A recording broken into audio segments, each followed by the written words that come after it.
Do you know the story of Robert Guiscard? A man who left his land and traveled in search of fortunes. A man that became a robber and a villain. A man that became a mercenary and a warlord. A man who defeated 2 emperors and became a prince. In this episode of History Pills, we will talk about a Norman adventurer and warrior who rose to become one of the most powerful figures of his time. Today, we're going to take a closer look at his life and legacy.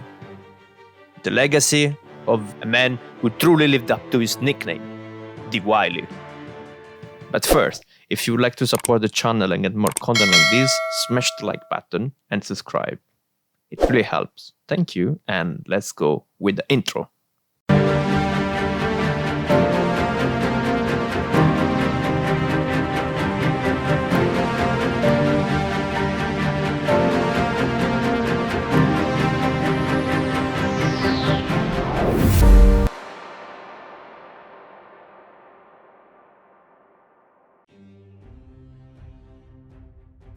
The word Guiscard means the wily, the fox, and while his name struck fear into his opponents, his origins are actually humble and obscure.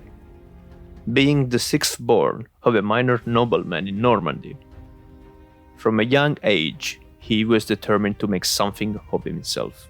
At some point of his life he moved to Italy and quickly raised to fame as the chief of a roving robber band. With his prestige quickly growing, he soon realized that good connections and the life as a mercenary fighter would be more rewarding. So, he began his career as a mercenary, fighting for various lords in Italy and in the Byzantine Empire. After several battles, in 1053, a papal coalition made by Lombards, Swabians, and other Italian mercenaries was defeated by the Normans. They were commanded by Humphrey of Hauteville, Richard Drengot, and Robert Guiscard himself. This battle marked the turning point of Robert's life, in which he excelled for his bravery and intelligence, and would be later awarded Count of Apulia in 1057. In the following year, he and his brother took advantage of a chaotic political situation in southern Italy and began a new campaign of conquest. They first attacked the Byzantine-controlled city of Bari, which they captured in 1071. This marked the beginning of a series of conquests that would see the Normans take control of much of southern Italy, including the cities of Salerno, Capua, and Naples. Guiscard's military campaigns were characterized by their brutality and ferocity. He was known for laying waste to entire cities and slaughtering the inhabitants, earning him a reputation as one of the most ruthless warriors of his time. Despite his reputation for violence, Guiscard was also a skilled politician and diplomat. He was able to forge alliances with other powerful lords, including the Pope, to accomplish his own goals. Several strategic marriages, including one to the daughter of the Prince of Salerno, helped him to secure the control over the region. Guiscard's greatest achievement, however, was yet to come. Time arrived in 1081, when he and his son Bohemond launched an invasion to the Byzantine-controlled Balkans. Here, he defeated the Byzantine army at the Battle of the Iracium and captured the city of Durazzo. Prior to the great and final battle, Robert gave the order to torch all of their fleet. The message for his soldiers was clear. There was no turning back. It will be either glory or death.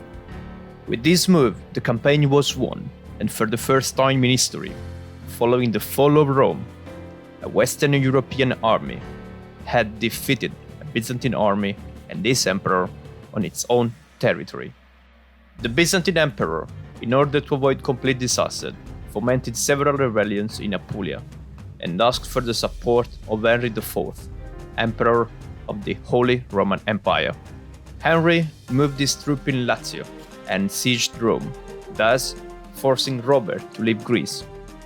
In March 1084, Robert arrived in Rome, defeated Henry's army, and saved Pope Gregory VII, while Henry and the anti-pope Clement III abandoned Rome.